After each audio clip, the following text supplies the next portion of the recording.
श्री स्वामी समर्थ. जय जय Swami Samarth. Shri Gurudev Datta. Wow सीमा या चॅनलमध्ये तुम्हा सगळ्यांचे अगदी मनापासून स्वागत आहे. स्वामी माऊली आपल्या मनातल्या सगळ्या चांगल्या इच्छा पूर्ण करत हीच स्वामीचरणी प्रार्थना करून आज आपण आपल्या सुंदर अशा व्हिडिओला सुरुवात करणार आहोत. आपला आजचा विषय आहे, धन श्रीमंत व्हायचे असेल तर या 7 गोष्टींकडे लक्ष द्या. तर त्या गोष्टी कोणत्या आहेत त्या आज आपण पाहणार आहोत. व्यक्तीच्या जीवनातील या 7 चुका व्यक्तीला कंगाल बनवतात. म्हणून धन श्रीमंत व्हायचे असेल तर या 7 चुका आत्तापासूनच करणे टाळा. वास्तुशास्त्रानुसार हे कार्य केल्याने घरात मोठ्या प्रमाणात नकारात्मकता ऊर्जा निर्माण होते, वास्तुदोष निर्माण होतो आणि मग अशा व्यक्तींच्या घरामध्ये 18 विश्व दारिद्र्य नांदतं. दारिद्र्यतेचा वास निर्माण होतो आणि मग आपण फक्त आपल्या नशिबाला दोष देत राहतो. 90% लोकांना माहीतच नाही, खरं तर प्रत्येकाला यशस्वी व्हायचं असतं, मोठं व्हायचं असतं. त्यासाठी प्रत्येकजण अगदी मनापासून मेहनतसुद्धा करतो. मात्र बऱ्याचदा अगदी आयुष्यभर मेहनत करूनसुद्धा, काबाड कष्ट करूनसुद्धा एखाद्या व्यक्तीच्या जीवनामध्ये पैसा येत नाही. माता लक्ष्मी त्या व्यक्तीवर रुष्ट असते. कारण म्हणजे आपल्या हातून कळत नकळत घडणाऱ्या या 7 चुका. तर त्या 7 चुका कोणत्या आहेत ते आपण पाहणार आहोत. परंतु व्हिडिओमध्ये पुढे जाण्या अगोदर तुम्ही वाव सीमा या चॅनलवरती नवीन असाल तर आपल्या वाव सीमा या चॅनलला नक्कीच सबस्क्राईब करा आणि सोबतच बेल आयकॉन बटन प्रेस करा. भाग्यामध्ये दोष उत्पन्न करतात. तर चला जाणून घेऊया ही 7 कारणे कोणती आहेत की ज्यामुळे आपल्या घरात गरिबी येते, दरिद्रता नांदते. पण त्याआधी तुम्हालाही वाटत असेल की माता लक्ष्मीचा कृपाशीर्वाद तुमच्यावर सदैव हवा तर या व्हिडिओला एक लाईक नक्कीच करा आणि चॅनलवरती नवीन असाल तर सबस्क्राईब करा. माता लक्ष्मीच्या आशीर्वादासाठी हा व्हिडिओ 5 जणांना शेअर करा आणि कमेंटमध्ये जय माता लक्ष्मी नक्कीच लिहा. घरामध्ये गरिबी येण्याचं पहिलं महत्त्वाचं कारण आहे ते म्हणजे आपल्या हातून कळत न कळत करतो तो म्हणजे लसूण आणि कांदा यांचे आवरण, ज्याला आपण मराठीमध्ये छिलकं असे म्हणतो किंवा पापुंद्रे म्हणतो. लसणाची किंवा कांद्याची पापुंद्रे जे आहेत ते चुकूनही जाळू नये. ज्या घरामध्ये लसूण आणि कांद्याची पापुद्रे जाळी जातात त्या घरामध्ये मोठ्या प्रमाणात केतू दोष निर्माण होतो. लक्षात घ्या, या 2 वस्तू आहेत लसूण आणि कांदा. या वस्तूंचा थेट संबंध केतू ग्रहाशी आहे आणि जेव्हा त्यांची छिलके आपण जाळतो तेव्हा मोठ्या प्रमाणात केतू दोष उत्पन्न होतो, ज्याद्वारे घरात मोठ्या प्रकारच्या समस्या उत्पन्न होतात. घरामध्ये पैसा येत नाही, आलेला पैसा टिकत नाही. ही एक वस्तूंची चूक आहे. दुसरी गोष्ट आहे झाडू. झाडू कधी खरेदी करावा हे आम्ही यापूर्वी सांगितलं आहे. मात्र झाडू कधी खरेदी करू नये हे सुद्धा अत्यंत महत्त्वाचे आहे. आपण आपल्या कामांमध्ये कितीही मेहनत करून जर पैसा येत नसेल तर गुरुवारच्या दिवशी चुकूनही झाडू खरेदी करू नये. गुरुवार हा दिवस भगवान श्रीहरी विष्णूंना समर्पित असलेला दिवस आहे. या दिवशी आपण झाडूची खरेदी करणे कटाक्षाने टाळले पाहिजे. तिसरी गोष्ट, रात्रीच्या वेळी म्हणजे सूर्यास्त झाल्यानंतर जर तुमच्याकडे कोणी आहे मागितले तर काही वस्तू वगळून आपण त्या व्यक्तीला नकार देऊ नये. म्हणजे रात्री ज्याने आपल्याकडे एखादी वस्तू मागितली आहे त्याला ती आपण अवश्य द्यावी. जर आपण व्यक्तीला नकार दिला तर त्यामुळे सुद्धा मोठ्या प्रमाणात दोष उत्पन्न होतो. सोबतच चौथी वस्तू आहे, अत्यंत गंभीर गोष्ट आहे. स्मशानभूमीमध्ये हसणे. प्रत्येक ठिकाणची आपली स्वतःची एक ऊर्जा असते. स्मशानभूमीमध्ये अत्यंत मोठ्या प्रमाणात नकारात्मक ऊर्जा साठलेली असते आणि ती सातत्याने प्रवाहित होत असते. अशा वेळी स्मशानभूमीत जर आपण हसत असू तर आपल्याकडून जर ही अक्षम चूक घडली तर आपल्या भाग्यावर, आपल्या नशिबावर त्याचा विपरीत परिणाम घडतो. पुढची गोष्ट म्हणजे आपले माता पिता. आपल्यापेक्षा वयाने जे ज्येष्ठ असतील किंवा आपले कोणतेही नातेवाईक असतील अशा लोकांशी चुकीचा व्यवहार करणे, अशा लोकांशी चुकीचे वागणे किंवा त्यांची मन दुखवणे केवळ तुमचे नातेवाईक नाही तर कोणत्याही व्यक्तीचं मन दुखवू नका.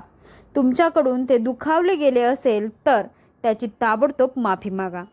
अशा प्रकारे दुखावली गेलेली मनही आपल्याला मनातल्या मनात शिव्या शाप देत असतात. त्यांच्याकडून आपल्याला एक प्रकारची नकारात्मक ऊर्जा मिळत असते, ज्याला आपण बदवा म्हणतो. तर बददुआ कमीत कमी घ्यायला हव्यात. इतर लोकांचा एक वेळ ठीक आहे, मात्र जेव्हा तुमच्या रक्ताच्या नात्यातील लोक तुम्हाला बददुआ देत असतील तर त्याचा प्रभाव, थेट परिणाम हा तुमच्या नशिबावर मोठ्या प्रमाणात होतो. आणि म्हणून आपल्या नातेवाईकांशी किंवा इतर लोकांशी चुकीचे व्यवहार करू नका, चुकीचे वागू नका. तुमच्या प्रगतीमध्ये तुम्हाला हे सर्वजण मदत करतीलच आणि त्यामुळे तुमचं भाग्य हे नक्की उज्ज्वल होईल. जर तुमच्या घरामध्ये कितीही प्रयत्न करून घरातील गरिबी जाण्याचे नाव घेत नसेल तर घरातील कर्त्या पुरुषांनी आपले केस आहे ते केस 40 दिवसापेक्षा जास्त दिवस राखू नका. 40 दिवसाच्या आत आपले केस आपण कट्ट करायला हवेत, केस कापायला हवेत. 40 दिवसापेक्षा जास्त दिवस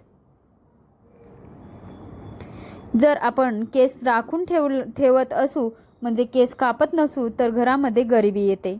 अनेक जणांना घरामध्ये खराब झालेल्या वस्तू, तुटलेल्या फुटलेल्या वस्तू ठेवण्याची सवय असते. मुलांची खेळणी असतात, अगदी खराब झाली तरी सुद्धा किती ठिकाणी पडलेली असतात. या खराब झालेल्या वस्तू किंवा तुमच्या माळ्यावर तुमच्या वस्तू ठेवलेल्या आहेत, ती वर्षानुवर्ष तसेच पडून आहेत. वस्तू मोठ्या प्रमाणात निगेटिव्हिटी क्रिएट करतात, नकारात्मकता निर्माण करतात आणि म्हणून या वस्तू जितक्या लवकर शक्य होईल तितक्या लवकर आपण हटवायला हव्यात. खूप जास्त दिवस कचरा साठवला आणि कचरा खूप जास्त दिवस त्या ठिकाणी पडून नसेल, म्हणजे तुम्ही 2-3 दिवस तो कचरा तसाच ठेवत असाल आणि हा कचरा मुख्य प्रवेशद्वाराच्या अगदी जवळ असेल, तर त्यामुळे सुद्धा घरात लक्ष्मीचं आगमन होत नाही. म्हणून कचऱ्याचा डब्बा मुख्य दरवाजापासून थोडा दूर असायला हवा. तसेच तुटलेल्या वस्तू ह्या आपण बाहेर फेकून द्यायला हव्यात. कचरा जास्त दिवस साठवून ठेवू नये. पुढची गोष्ट म्हणजे तुटलेले फुटलेले साहित्यांचा वापर करणे. जी वस्तू तुटलेली आहे ती वस्तू तुम्ही अजूनही वापरत आहात तर त्या वस्तूचा निगेटिव्ह परिणाम हा तुमच्या मनावर होत असतो, तुमच्या शरीरावर होत असतो. तुम्हाला या गोष्टी जाणवत नाहीत, कारण या गोष्टी अत्यंत सूक्ष्म स्तरावर घडत असतात आणि आपल्याला या गोष्टी न समजल्याने आपण आपल्या नशिबाला दोष देत राहतो. आणि म्हणून तुटलेले फुटलेले साहित्य वापरणे आजच बंद करा. उदाहरणार्थ, तुमचा मोबाईल जर फुटलेला असेल, त्याची स्क्रीनला तडा गेलेला असेल, असा मोबाईल सातत्याने घाटा देत असतो. चहाच्या कपाचा दांडा तुटलेला असेल आणि तो तसाच वापरणे, घरातील डब्बे चिरलेले असणे आणि त्याचा वापर करत राहणे, गळत असलेला दिवा, घरातील ग्लास, जेवणाचे ताटे चिरा गेलेले असणे, याचा आपल्या जीवनावर वाईट प्रभाव घडतो. तुम्ही त्याचा अनुभव घेऊन पहा. अशा वस्तू आपण वापरत राहिल्याने 100% तोटाच होत असतो. पुढील गोष्ट पाहूया. वस्त्र परिधान करताना डाव्या हाताचा किंवा डाव्या पायाचा वापर करणे. तुम्ही जे काही वस्त्र परिधान करता ते परिधान करताना नेहमी उजव्या हाताचा किंवा उजव्या पायाचा वापर करावा. डाव्या हाताने किंवा डाव्या पायाने हे वस्त्र परिधान करू नयेत. चप्पल घालताना सुद्धा अगदी हीच गोष्ट लक्षात ठेवायला हवी. डावा असो किंवा उजवा, दोन्ही पाय महत्त्वाचे आहेत. मात्र आपल्या धर्मशास्त्रानुसार जी उजवी बाजू असते ती कधीही चांगली असते. उजव्या बाजूस एक स्वतःचे महत्त्व आहे. तसेच तुटलेल्या कंगव्याचे केस कधीही विंचू नये, ही सुद्धा एक अत्यंत महत्त्वाची बाब आहे, ज्यामुळे आपल्या घरात गरिबी येते. जर कंगवा तुटलेला असेल, त्याची दात पडलेले असतील, तर तो कंगवा ताबडतोब बदललेला अत्यंत चांगला. 5-10 रुपयाची वस्तू असते, मात्र 5-10 रुपयांच्या वस्तूच्या लोभापायी आपण आपल्या जीवनामध्ये नकारात्मकता निर्माण करतो. म्हणून ही गोष्ट लक्षात ठेवणे सुद्धा गरजेचे आहे. लक्ष्मी प्राप्तीसाठी तुम्ही काही उपाय करू शकता. यामुळे घरात पैशाची कृपा होते, सुख समृद्धी येते. याशिवाय तुमचा मानसिक त्रासही दूर होईल. आपल्या सर्वांना नेहमी असे प्रश्न पडत असतात की घरामध्ये लक्ष्मी सदैव स्थिर राहण्यासाठी आपण असे काय करावे की जेणेकरून आपल्या घरात आता माता लक्ष्मी स्थिर होईल. आपण खूप काम करतो आणि तसा पैसाही आपल्या घरात येत असतो, मग तो पैसा स्थिर राहत नाही. लक्ष्मी घरात येण्या अगोदरच तिचे जाण्याचे मार्ग ठरलेले असतात. आज आपण आपल्या घरात आलेली लक्ष्मी कशी टिकून राहील किंवा लक्ष्मी प्राप्ती कशी होईल याविषयी थोडी माहिती आणि उपाय पाहणार आहोत. तर चला आपण पाहणार तर आहोत, पण आपण नेक्स्ट व्हिडिओमध्ये त्या लक्ष्मी कशी टिकून राहीन, कशी स्थिर राहीन याचे महत्त्व आणि उपाय पाहूया. आजच्या पुरता हा व्हिडिओ इथंच थांबूया. श्री स्वामी समर्थ. जय जय स्वामी समर्थ. श्री गुरुदेव दत्त. श्री गुरुदेव दत्त. श्री गुरुदेव दत्त.